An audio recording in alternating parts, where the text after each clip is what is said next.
Tem um pessoal que diz que a arte é a expressão de Deus, né? E eu acho isso muito legal. Os salmos são poemas, né? E eu fico imaginando, cara, a cabeça, coração de artista, anatomia do artista, o cara tá em outro lugar, ele materializa aquilo que tá e te traz assim de uma forma assim tão bonita, né? E eu acho isso demais mesmo, muito, muito, muito, muito legal. Agora, mais legal se eu achasse a anotação que eu fiz. Aí ia ser bem. Ia ser melhor ainda. E essa questão de artista, não tem como explicar a arte. Olha aí. A galera faz tudo. Você já viu pessoa falando Põe o cronômetro pra mim. Então, essa questão não tem como explicar. A arte é um negócio abstrato. Aí vai. E a pessoa olha e tentando explicar a arte. Porque essa cor remete, não sei o que, abstrato, aquelas coisas de artista, né? Você fica besta de ver, nossa, da onde o cara saiu esse vermelho, magenta, que remete a não sei o que lá, e não sei da onde. Você fala assim, meu Deus do céu, o que é magenta? Você fica pensando, né? E a Bíblia, assim, é um livro, também tem arte, a Bíblia é um livro inesgotável, né? E eu fico pensando o que o salmista, o Salmo de Davi, estava pensando nesse salmo aqui, cara. Eu fiquei imaginando, tentando imaginar. E imagina esse salmo aqui. Quem tem costume de fechar o olho para imaginar. Ele abriu os céus e desceu. Nuvens escuras estavam sob os seus pés. Com o fulgor da sua presença, com a luminescência da sua presença, as nuvens se desfizeram em granizo e raios. Quando dos céus trovejou o Senhor, ressoou a voz do Altíssimo, atirou suas flechas e dispersou os meus inimigos, com seus raios o derrotou. Acho que nem Hollywood para ter uma vibe dessa, assim, você fica, meu Deus, e o céu... Mas assim, ele abriu os céus e desceu, assim, dá aquela... Só aí você já fica, né? Fica tentando imaginar os efeitos especiais de um filme de Hollywood, alguma coisa assim. E aí você... Cara, né? O salmista tava, né? Eu não preciso mais beber nem fumar maconha, que a sua presença me deu onda. Né? Como diz aquele hino, né? Me lembrei daquele hino. Agora, você imagina, então, num salmo desse, num poema desse, invoca sentimentos e imagens. Agora, você imagina a criação. Como deve ter sido espetacular. E disse Deus, e criou Deus. Gênesis 1:1. Criou Deus no princípio os céus e a terra. O que Deus criou primeiro? No princípio criou Deus os céus e a terra. O que Deus criou primeiro? O princípio. Antes de tudo, antes de criar os céus, notem, céus no plural, terra no singular, Deus criou o princípio. Então, o princípio Deus criou a história e a geografia. Um lugar, ou alguns lugares, e o princípio, o tempo, a história e a geografia. E aí algo muito diferente acontece, porque o que é eterno... Sabe que existe diferença entre eterno e infinito. Eterno é o que sempre foi, sempre será. Infinito é aquilo que não tem fim, mas teve um início. E um eterno atemporal invade o tempo. No princípio, Deus criou os lugares. Agora, pega toda essa criação, esses efeitos especiais, essas imagens que devem estar vindo na sua mente, e a criação, o salmo, e aí você traz para o Sinai. Quando o Senhor terminou de falar com Moisés, Êxodo 31:18, quando o Senhor terminou de falar com Moisés no Monte Sinai, deu-lhe 2 tábuas da aliança, as tábuas de pedra escritas pelo dedo de Deus. Quem escreveu os 10 mandamentos? Deus.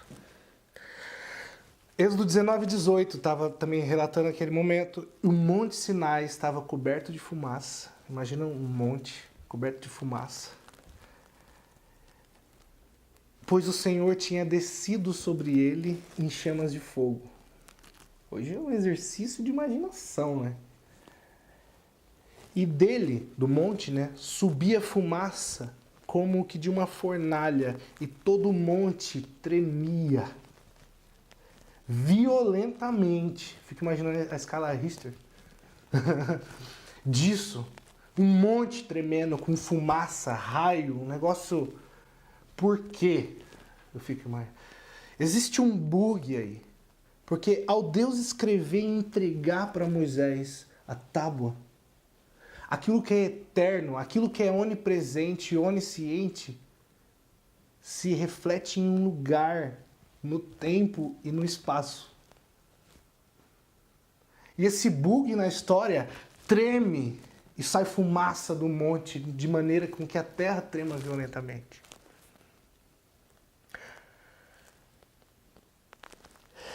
E aí, levitas, imagina, um pouco depois, os levitas fizeram como Moisés ordenou, Êxodo 32:28, fala um pouquinho depois. E aí quando vem a lei, todo mundo conhece a história, que daí a tábua quebra, Moisés, né? E aí quando vem a lei de novo, conforme Moisés ordenou, naquele dia morreram cerca de 3.000 dentre o povo. Vocês conhecem a história? Que aí Moisés quebra a tábua, porque o povo tinha feito isso, né? E aí 3.000 pessoas morrem dentre o povo. O eterno que invade o tempo cria um bug na história. O onipresente, ele se faz presente num lugar, e o onipotente, o onisciente, se revela. Êxodo 34, 28 e 29, quer dizer. Moisés ficou ali com o Senhor 40 dias e 40 noites, sem comer pão, sem beber água, e escreveu nas tábuas da aliança, agora não mais Deus, Moisés, os 10 mandamentos. Ao descer do monte Sinai, as 2 tábuas da aliança nas mãos, Moisés não sabia que o seu rosto resplandecia. O mesmo fulgor que o salmista revela é o fulgor que revela a face de Moisés naquele momento. Todo mundo conhece um pouco a história. Interessante que em hebraico, a língua original dos mandamentos, né, o número de letras dos 10 mandamentos é equivalente a 613 letras para escrever todos os 10 mandamentos. E esse é exatamente o número de mandamentos da Torá. Nós temos os mandamentos, as ordenanças, né? No cristianismo, o enunciado de Jesus, que é amar a Deus sobre todas as coisas, que lá em Mateus 22, 37, ele se refere ao primeiro, segundo, terceiro e quarto mandamento. Quando Jesus condensa a lei dizendo amar a Deus sobre todas as coisas, o primeiro, segundo, terceiro e quarto mandamento, ele refere a Deus. Não terás outro Deus diante de mim, não dizer nome de Deus em vão. Fala-se dos relacionamento com Deus. Enquanto que o próximo a si mesmo se refere ao quinto, sexto e sétimo mandamento. Não matar, não cobiçar a mulher do próximo. Por isso a condensação de Jesus é tão relevante, porque a palavra estava sendo expressa ali naquele momento. E por isso que Jesus diz, Mateus 22:40, toda a lei se resume nesses 2 mandamentos. Agora vem cá com Mateus, no Calvário. Depois de ter bradado novamente em alta voz, no final da crucificação, Jesus entregou o seu espírito. A palavra entregou aqui, ele é afieme, que ele é colocado aqui. O entregou não é um entregou assim, entregou, jogou. É o entregou assim, ó, entregou na mão. Entreguei na mão, eu coloquei. Quando Jesus entregou o seu espírito ativamente, então Jesus entregou o seu espírito, Mateus 27:2. Naquele momento, o véu do santuário, naquelas mesmas tábuas onde estava a presença de Deus, o véu do santuário se rasgou de cima para baixo, em 2 partes. A terra tremeu. as rochas se partiram. Imagina isso. Quando Jesus entrega o seu Espírito ao Pai, aquele mesmo dedo que escreveu os 10 mandamentos veio receber o Espírito do Filho. E naquele momento estava consumado o plano escrito desde antes da fundação do mundo. Por isso ele diz, nas tuas mãos entrego meu Espírito. E depois ele diz, está consumado. E quando ele entrega o dedo de Deus, vem e recolhe o Espírito de Jesus. E aí, novamente, pela segunda vez na Bíblia, o Eterno invade o tempo, o Onisciente se faz presente na história e o Onipresente está na geografia. E esse bug novamente mexe a terra, e dessa vez não mais no Sinai, dessa vez no Calvário. E o dedo de Deus que escreveu os 10 mandamentos lá no Sinai, milênios depois, está recolhendo o Espírito de Deus ali e a terra treme de igual maneira. Porém, dessa vez, na primeira vez, 3.000 pessoas morreram. Dessa vez, continuando o texto, a terra tremeu, as rochas se partiram, os sepulcros se abriram, os corpos de muitos santos que tinham morrido foram ressuscitados. Quando Deus toca a terra na primeira vez, foi para entregar a lei e muitos morreram. Quando Deus toca a terra na segunda vez, é a expressão da graça e ali existe ressurreição. Quando Deus toca a terra pela primeira vez, foi para erguer um véu. Na segunda vez foi para rasgar um véu e trazer acesso a Ele. E Ele nos capacitou, 2 Coríntios 3,6, para sermos ministros de uma nova aliança. Por isso, continuando o texto, não da letra, mas do Espírito.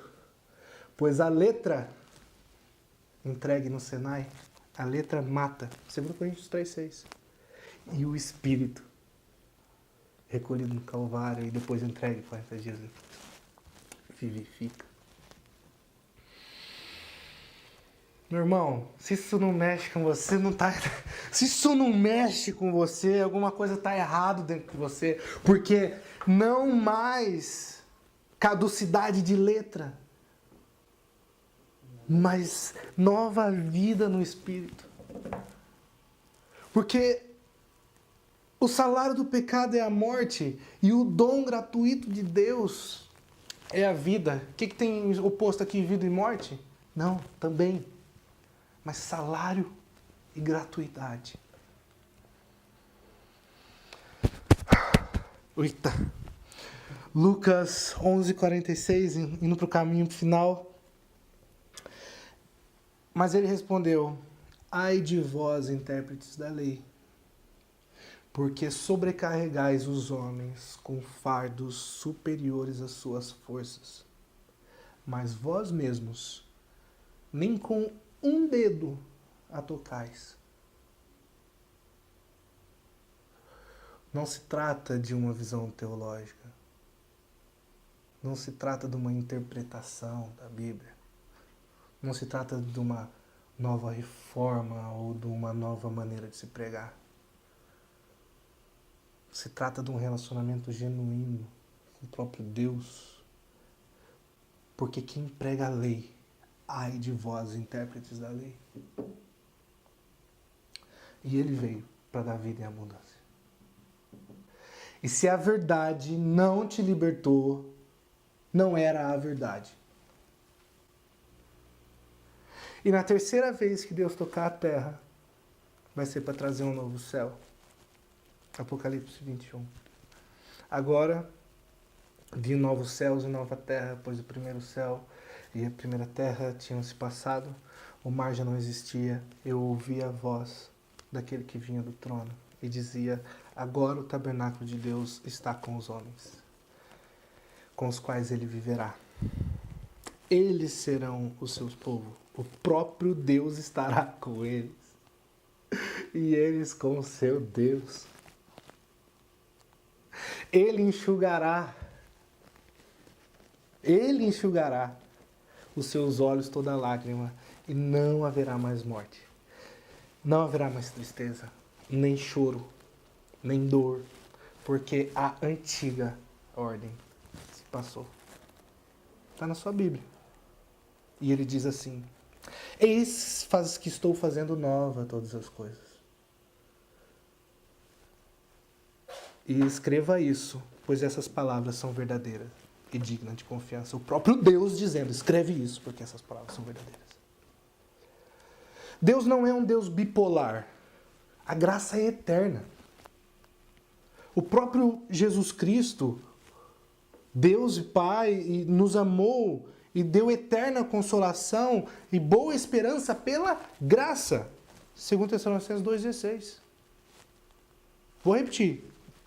O próprio Senhor Jesus Cristo e Deus nosso Pai, que nos amou e nos deu eterna consolação e boa esperança pela graça.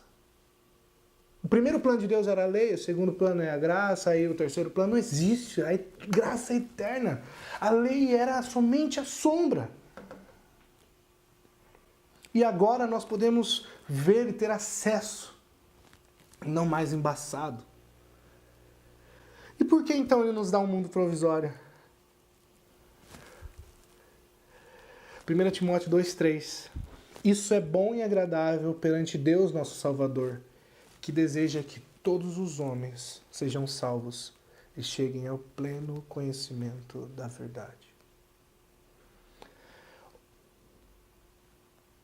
1 Timóteo 2,3 está dizendo, 2, 3 e 4 está dizendo a vontade de Deus. Isso é muito sério. Qual a vontade de Deus? Que todos os homens sejam salvos e cheguem ao conhecimento da verdade. Quem é a verdade? Quem é a verdade? Eu sou o caminho e a verdade.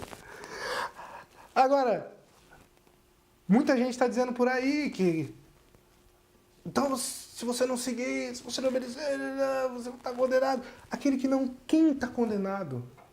A única base bíblica que você tem para condenação, João 3,18. Aquele que não crê está condenado.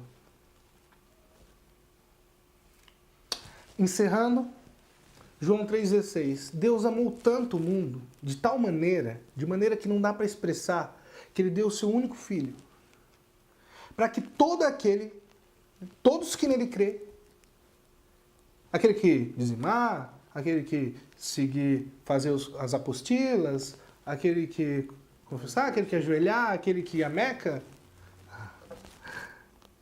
ele já fez isso por nós.